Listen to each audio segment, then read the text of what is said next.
बच्चों में Vicky, CM and Vicky coaching भुतली में आपका स्वागत करता हूं।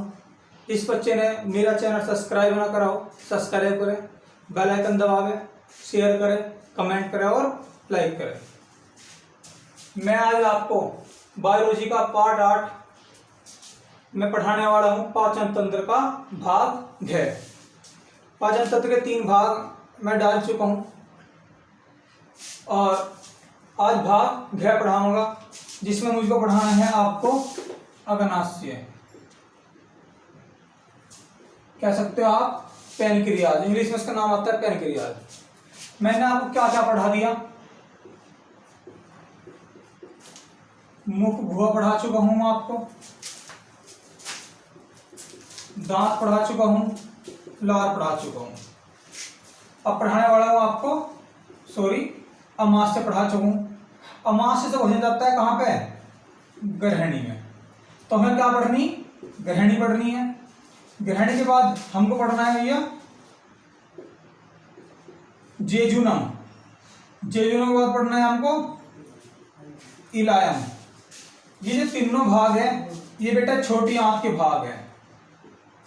किसके भाग है? किसके भाग है भैया? छोटी आंत के भाग है। छोटी आंत के बाद पढ़नी है भैया क्या? बड़ी आंत। क्या पढ़नी? बड़ी आंत। बड़ी आंत के 3 भाग है भैया, सीकम, कॉलन और मलाशय। तो अमाशय पढ़ चुके हैं, अमाशय बाद ग्रहणी पढ़नी है, फिर जैजुनम पढ़ना है और फिर इलायम। जब भोजन अमाशय से ग्रहणी में जाता है तो क्या क्या होता है? पित्तरस आकर मिलता है, अग्नाशय रस आकर मिलता है और आंतरिक रस आकर मिलता है। तो अग्नाशय रस पढ़ने के लिए हमें क्या पढ़ना पड़ेगा? अग्नाशय पढ़ना पड़ेगा। पित्तरस पढ़ने के लिए हमें पढ़ना पड़ेगा यकृत, शरीर की सबसे बड़ी ग्रंथि। और आंतरिक रस तो भैया जो छोटी आंत की दीवारों से निकलता है। तो आज हमें क्या पढ़ना है भैया? अग्नाशय रस पढ़ना है बच्चों। तो अग्नाशय रस पढ़ने के लिए क्या पढ़ना होगा? अग्नाशय। तो आज हमें पढ़ना है भैया अग्नाशय।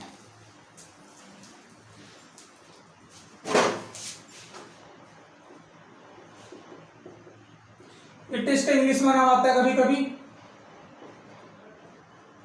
पैनक्रियाज। आपको इंग्लिश में इसका नाम याद आना चाहिए पैनक्रियाज। अग्नाशय का जो रंग होता है कैसा होता है भैया? गुलाबी रंग होता है। वजन होता है 50 ग्राम से 85 ग्राम। शरीर की दूसरी बड़ी ग्रंथि है। शरीर की सबसे बड़ी मिश्रित ग्रंथि है। शरीर की सबसे बड़ी ग्रंथि यकृत है, लेकिन दूसरी बड़ी ग्रंथि आपके अग्नाशय है। लेकिन अगर कहें शरीर की सबसे बड़ी मिश्रित ग्रंथि कौन सी है, तो अग्नाशय है। मिश्रित का मतलब है कि यह अंत्यस्रावी ग्रंथि भी है और बाह्य स्रावी ग्रंथि भी है। और जो आपकी यकृत है बेटे, यकृत सबसे बड़ी ग्रंथि जरूर है, लेकिन क्या होता है? अंत्यस्रावी नहीं होती, बाह्य स्रावी होती है। तो शरीर की सबसे बड़ी मिश्रित ग्रंथि है। या कह सकते हो आप, क्वेश्चन आता है शरीर की अंत्य स्रावी ग्रंथि व बाह्य स्रावी ग्रंथि। शरीर की सबसे बड़ी अंतःस्रावी बाह्य स्रावी ग्रंथि कौन सी है? या शरीर की अंतःस्रावी बाह्य स्रावी ग्रंथि कौन सी है? तो इसीलिए इसको बोलते हैं मिश्रित ग्रंथि बोलते हैं बेटे। 99% भाग बाह्य स्रावी ग्रंथि का होता है इसमें, और 1% भाग वह क्या होता है? अंतःस्रावी ग्रंथि का होता है। क्लियर इतना? शरीर की सबसे बड़ी होगी, ठीक है भैया। और इससे क्या निकलता है भैया? अग्नाशय रस निकलता है। क्या निकलता है? अग्नाशय रस निकलता है। 1.5 लीटर निकलता है प्रति दिन। कितना निकलता है? 1.5 यानी 1.5 लीटर निकलता है प्रति दिन। और जो इसका पीएच मान है 7.5 से 8.3 होता है। यानी कि कैसा होता है भैया? ये होता है क्षारीय। तो याद रखो अग्नाशय रस कैसा होता है? क्षारीय होता है। क्षारीय क्या होता है? सोडियम कार्बोनेट होता है भैया। क्या होता है इसमें? सोडियम कार्बोनेट होता है, यानी कि धवन सोडा। धवन सोडा। आपको कमेंट बॉक्स में इसका सूत्र बताना है भैया। ये बात क्लियर? अच्छा बेटे, इसमें होता है 99% क्या होता है? जल होता है। और 98 लिक्विड से 98% जल होता है। 2% लवण प्लस क्या होते हैं? एंजाइम होते हैं। ठीक है भाई, ध्यान से क्वेश्चन नहीं छूटा आपको फिलहाल। मैं अग्नाशय बहुत डीपली पढ़ा रहा हूं। अगर किसी को डीपली नहीं पढ़ना, क्योंकि आजकल लोगों को सिर्फ ऊपर ऊपर का चाहिए, डीपली जिस टाइम पढ़ना शुरू करे तो वीडियो में सब खड़े होकर भागने शुरू हो जाओ। आज ही पेपर ऊपर लेवल से नहीं बनते, हाई लेवल से बने। किसी को अगर ऊपर लेवल पढ़ना है तो 5 क्वेश्चन ही बता रहा हूं मैं। शरीर की दूसरी बड़ी ग्रंथि, पहला क्वेश्चन अग्नाशय ग्रंथि। शरीर की सबसे बड़ी विस्तृत ग्रंथि अग्नाशय ग्रंथि, दूसरा क्वेश्चन। शरीर की अंतःस्रावी बहिःस्रावी ग्रंथि कौन सी है? अग्नाशय, तीसरा क्वेश्चन। इंसुलिन किससे निकलता है? सबसे ज्यादा क्वेश्चन आता है अग्नाशय से, 4 क्वेश्चन। लैंगर-हैंस की दीपक किसे कहा जाता है? अग्नाशय, नंबर 5 क्वेश्चन। इंसुलिन की खोज किसने करी थी? बेटिंगवे बेस्ट ने करी थी, क्वेश्चन। 6 क्वेश्चन हो गए। इंसुलिन की कमी से कौन सा रोग होता है? मधुमेह, डायबिटीज या धीमी मौत, जिसे शुगर बोलते हो आप। 7 क्वेश्चन। ये 7 क्वेश्चन याद कर लिए। जिसको ऊपर लेवल का पढ़ना है इतना ही काफी है, और जिसको सुपर लेवल पढ़ना है वो पूरी वीडियो देखे। अच्छा लगे तो लाइक करें, और ऊपर लेवल पढ़ना तो एक वीडियो बना दूंगा। एक वीडियो में मुश्किल मैं आधा घंटे में ही मैं पूरा लेवल पढ़ा दूं पाचन तंत्र का, जो बस ऊपर लेवल तो सबके याद है।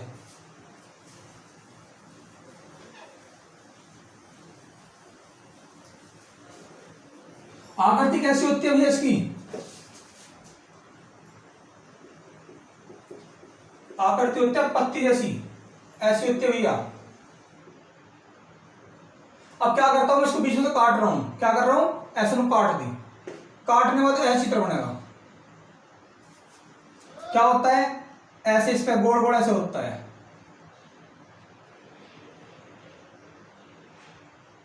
इसे बोलते हैं बाह्य स्रावी ग्रंथि। ये बाहर का भाग भी है जो बनाया है अभी। और जो गोल गोल ऐसा बोलते हैं एसनी, इसे बोलते हैं एसनी। खैर इतना डीपली नहीं पढ़ना।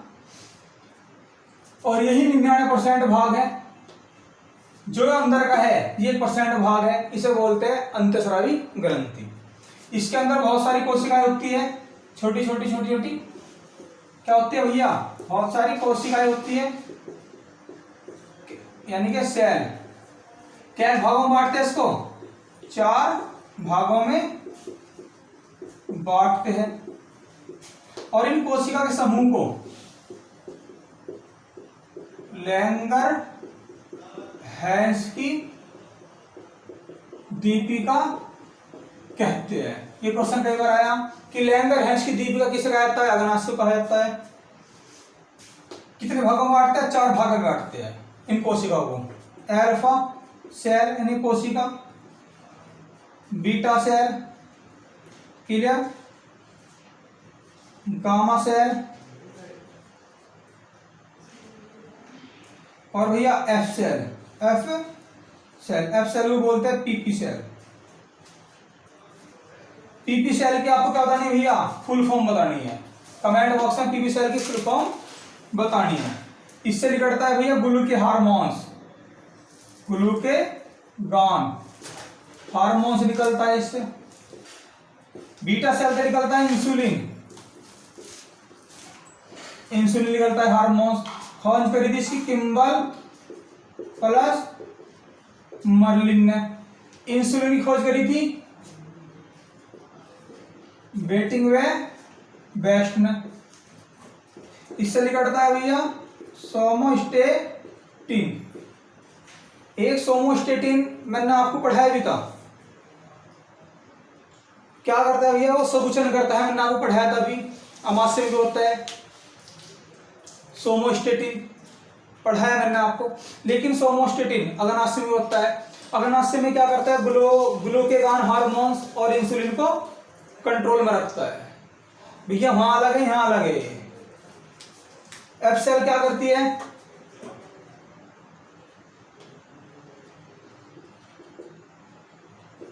भोजन के अवशोषण में सहायता करती है। भोजन का अवशोषण कहाँ होता है, क्वेश्चन ये भैया कहाँ होता है। वैसे जो पूर्ण रूप से पाचन होता है छोटी आंत में होता है। कोई कहे कि भोजन का अवशोषण कहाँ होता है, तो छोटी आंत में होता है। क्लियर। तो ये भोजन के अवशोषण में क्या करती है भैया, सहायता करती है। लेकिन अवशोषण कहाँ होता है, अवशोषण छोटी आंत में होता है। ये सिर्फ भोजन के अवशोषण में क्या करती है, सहायता करती है। जब मैं आपको छोटी आंत बढ़ा रहा होगा तो सब समझ में आएगा आपको। वैसे यहाँ से क्लियर है आपका, कोई इतनी बड़ी बात नहीं है। अब बात करें भैया ग्लूकेगॉन हार्मोन्स। ये क्या करता है, ये ब्लड में शुगर को बढ़ाता है, इंसुलिन घटाता है। इसकी कमी से आपको मधुमेह, जिसे बोलते हैं डायबिटीज, धीमी मौत होती है। क्लियर भैया। कि जो मधुमेह रोग होता है, ये मैं आपको आज 5 तरीके का पढ़ाऊंगा।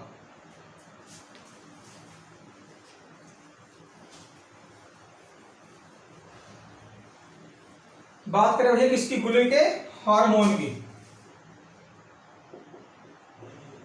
Glucagon hormones.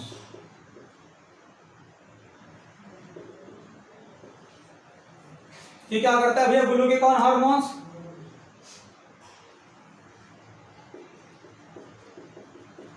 ग्लूकोज को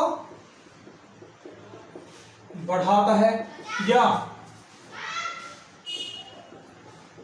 यकृत में उपस्थित ग्लाइकोजन को ग्लूकोज में बदलता है। कई बार क्वेश्चन आता है कि यकृत में जो भोजन जमा होता है, यकृत में जो भोजन जमा होता है किस रूप में होता है, क्वेश्चन कई बार आया, तो ग्लाइकोजन के रूप में। यानी कि यकृत की जो समस्त ऊर्जा है वो ग्लाइकोजन है, तो उस ग्लाइकोजन को ग्लूकोज में बदलता है, यानी कि शुगर में बदलता है। या आप कह सकते हो कि ब्लड में शुगर को यानी कि ग्लूकोज को बढ़ाता है। अच्छा, ये सारा जो काम करता है, कार्य करता है, कहाँ करता है भैया, ये सारा कार्य लीवर में करता है। किसमें, लीवर में। तो लीवर में क्या क्या करता है, क्या क्या करता है भैया, देखो भैया, ग्लूकोनियोजेनेसिस,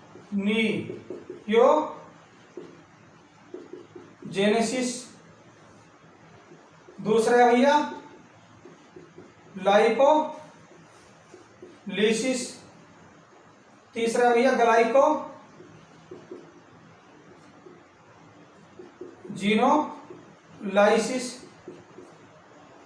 ये क्या काम करता है भैया, अमीनो अम्ल को, या कह सकते हो अमीनो एसिड को ग्लूकोज में बदलता है। ये क्या करता है भैया, वसा को ग्लिसरीन या वसीय अम्ल में बदलता है। और भैया ये क्या करता है, ग्लाइकोजन को ग्लूकोज व फ्रक्टोज में बदलता है। भैया देखो ये लीवर में क्या करता है, देखो जी एक नाम होता है ग्लूकोनियोजेनेसिस, दूसरा नाम होता है लाइपोलिसिस, तीसरा नाम है ग्लाइकोजिनोलाइसिस। ये क्वेश्चन भैया कई बार सिविल में आते हैं और बड़े घुमाते हैं। तो ये नाम किसका है, यानी कि ये जो ग्लूकेगॉन हार्मोन्स है अमीनो एसिड को किसमें बदलता है भैया, ग्लूकोज में। तो अमीनो एसिड को ग्लूकोज में बदलना क्या कहलाता है, ग्लूकोनियोजेनेसिस। ये सब कहाँ करता है, लीवर में। वसा को ग्लिसरीन या वसीय अम्ल में, किसको, वसा को ग्लिसरीन या वसीय अम्ल में बदलना क्या कहलाता है भैया, लाइपोलिसिस कहलाता है। ग्लाइकोजन को ग्लूकोज या फ्रक्टोज में बदलना क्या कहलाता है, ग्लाइकोजिनोलाइसिस कहलाता है भैया। और ये जो भैया ये जो ग्लूकेगॉन हार्मोन्स है, यह एक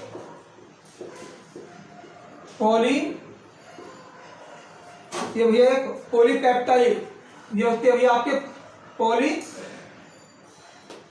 पॉलीपेप्टाइड, ये होती है भैया पॉलीपेप्टाइड की एक श्रृंखला। ग्लूकेगॉन हार्मोन्स क्या है भैया, यह एक पॉलीपेप्टाइड की श्रृंखला होती है।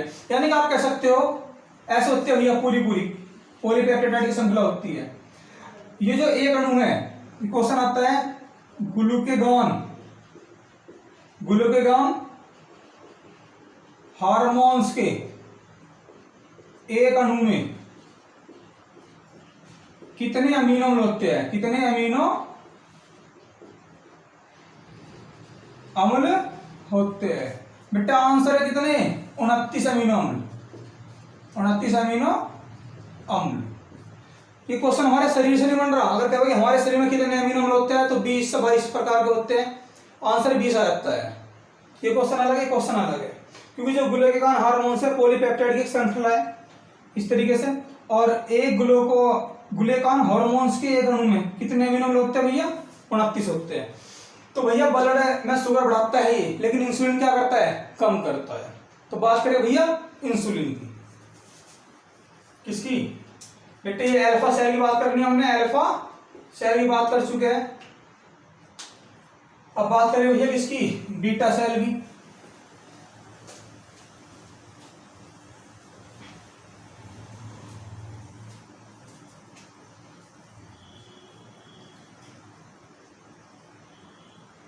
बीटा सेल क्या निकलता है भैया इससे,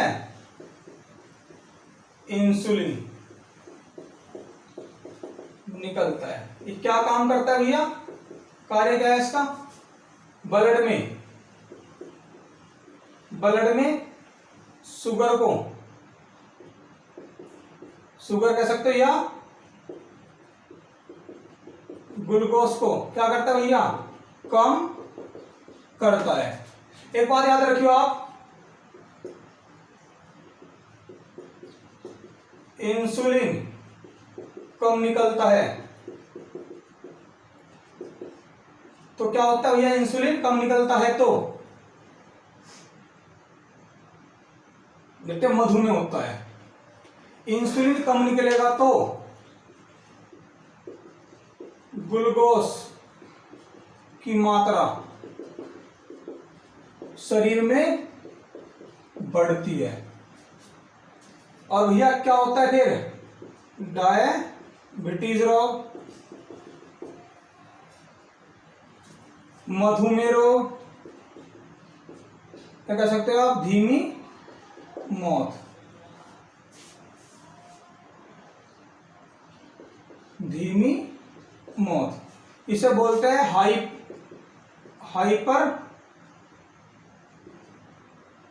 हाइपरग्लाइसीमिया।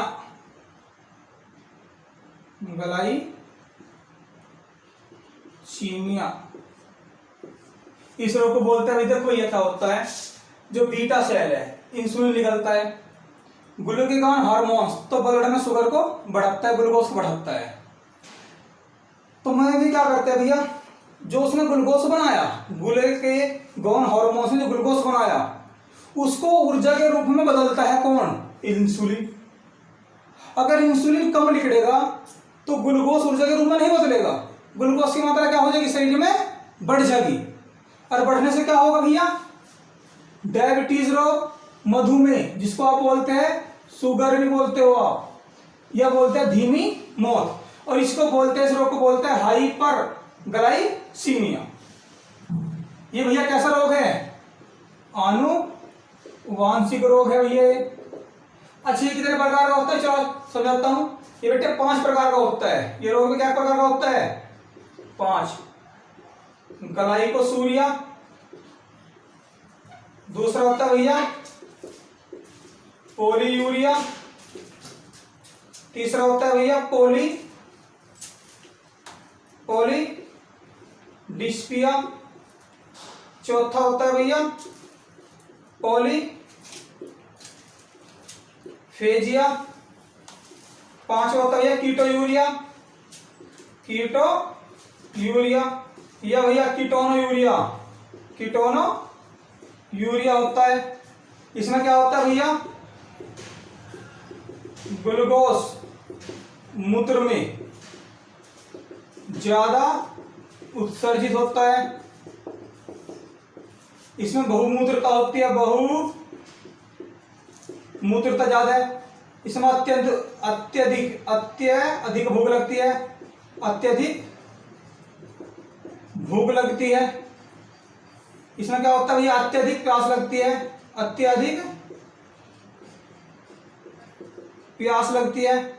इसमें क्या होता है भैया, टॉक्सिस चीजों का क्या होता है भैया, उत्सर्जन होता है, उत्सर्जित लिख लो आप, उत्सर्जित होती है। इसका मतलब है जहरीली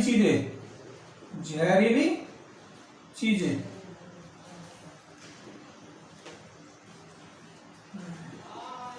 इसमें मूत्र में। तो भैया क्या होता है, ये मधुमेह भी 5 प्रकार का होता है। ग्लाइकोसूरिया, पोलीयूरिया, पॉलीडिप्सिया, पॉलीफेजिया,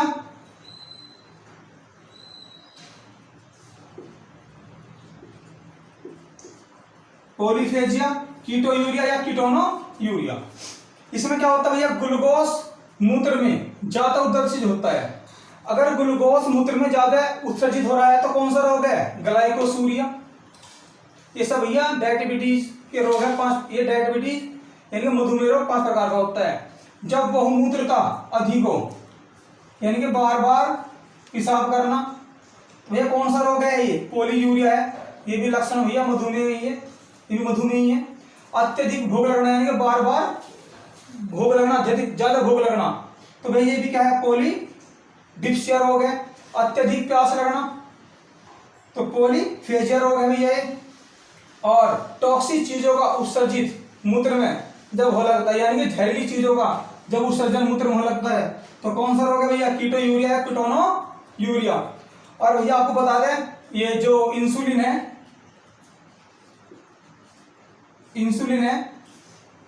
ये बेटे हार्मोन से भी, और मैंने आपको बताया था कि हार्मोन्स क्या होते हैं, प्रोटीन होते हैं। हार्मोन्स क्या होते हैं, प्रोटीन होते हैं। एक बार क्वेश्चन है कि इंसुलिन डायरेक्ट मुंह से नहीं लेके खाल से क्यों लिया जाता है।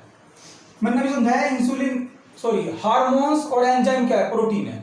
तो इंसुलिन क्या है, प्रोटीन है। अगर आप मुंह से लोगे तो प्रोटीन का काम क्या है, कोशिका की टूट फूट की मरम्मत करना। अगर आप इसको डायरेक्ट मुंह से लोगे इंसुलिन को, तो ये सामान्य प्रोटीन की तरह काम करेगा। किस तरह से काम करेगा, सामान्य प्रोटीन तरीके से काम करेगा। उत्तकों के निर्माण में काम करेगा। लेकिन अगर आप इसे खाल से, इंजेक्शन खाल में लगता है, अगर खाल से ले रहे हो तो ये फिर दवाई के रूप में काम करता है, इंसुलिन के रूप में काम करता है। आप इस बात का ध्यान रखोगे। क्लियर भैया? इंसुलिन हार्मोन्स की सुई कह सकते हो आप कि त्वचा में क्यों लगती है, त्वचा में क्यों लगाई जाती है?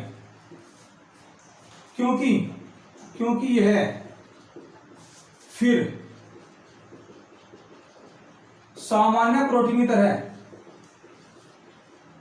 कार्य नहीं करता है। अगर आप डायरेक्ट से मुंह से लोगे तो सामान्य प्रोटीन तो लो कोशिका की मरम्मत में काम करेगा, लेकिन अगर आप खाल में इंजेक्शन ले रहे हो इसका, तो ये डायरेक्टली जिसके लिए लिया गया है, इंसुलिन कमी के लिए लिया गया है, तो इंसुलिन की तरह ही काम करेगा ये। क्लियर भैया?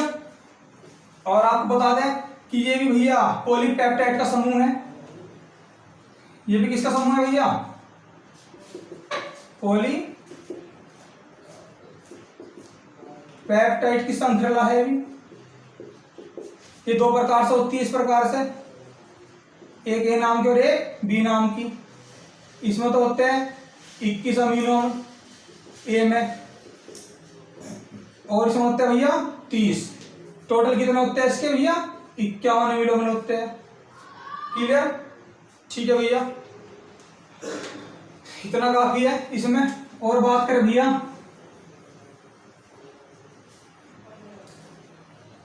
और एक बात ध्यान रखियो, डाई सल्फाइड बंध से ये जो अणु है, ये जो पॉलीपेप्टाइड की श्रृंखला है जो जुड़ी हुई है, ये डाई सल्फाइड बंध से जुड़ी हुई होती है।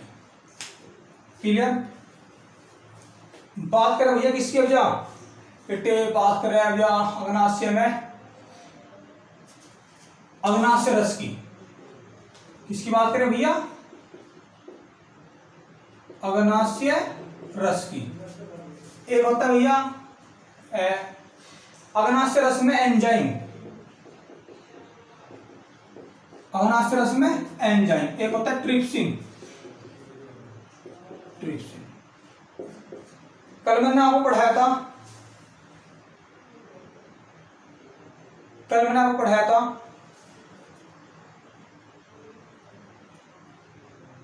पैक्टिन क्या करता है।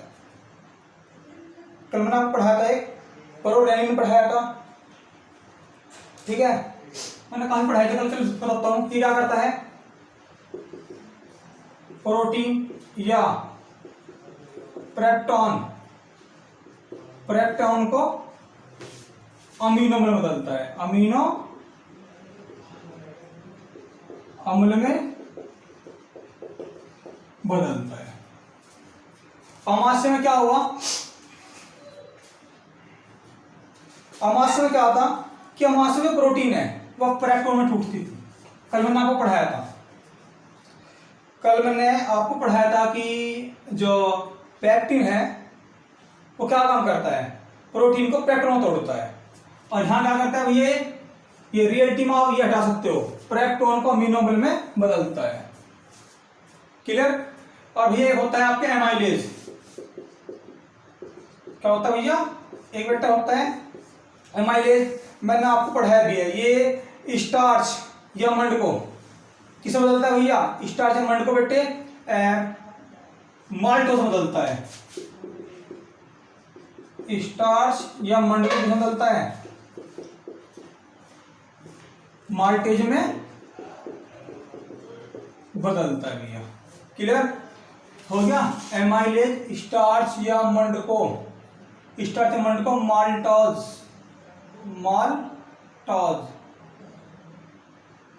बेटे माल्टोज माल्ट होना चाहिए, माल्टोज में बदलता है। दो हो गए भैया, इसमें 3-4 बेटे 3-4 है। और एक लाइपेज भी है। लाइपेज क्या काम करता है? लाइपेज करता है वसा को वसीय अम्ल में। बेटे होता है लाइपेज वसा को वसीय अम्ल में, या कह सकते हो आप ग्लिसरीन में, ग्लिसरीन बदलता है भैया ग्लिसरीन में। और एक आध और भैया कोई सा याद आ जाता, एक आध और होता है पोटी, एक और होता है बेटा पोटीएज होता है शायद, पोटीएज, पोटीएज प्रोटीन को मिनरल में पोटीएज, पोटीएज होता है ये भैया प्रोटीन को किस में बदलता है, अमीनो अम्ल में बदलता है भैया। काफी है, काफी होगी ठीक है भैया। किस बच्चे ने मेरा चैनल सब्सक्राइब ना कर सब्सक्राइब करें, बेल आइकन दबावे और वीडियो अच्छी लगी हो तो कमेंट करें। आज के लिए इतना ही काफी, मिलेगा नेक्स्ट वीडियो में।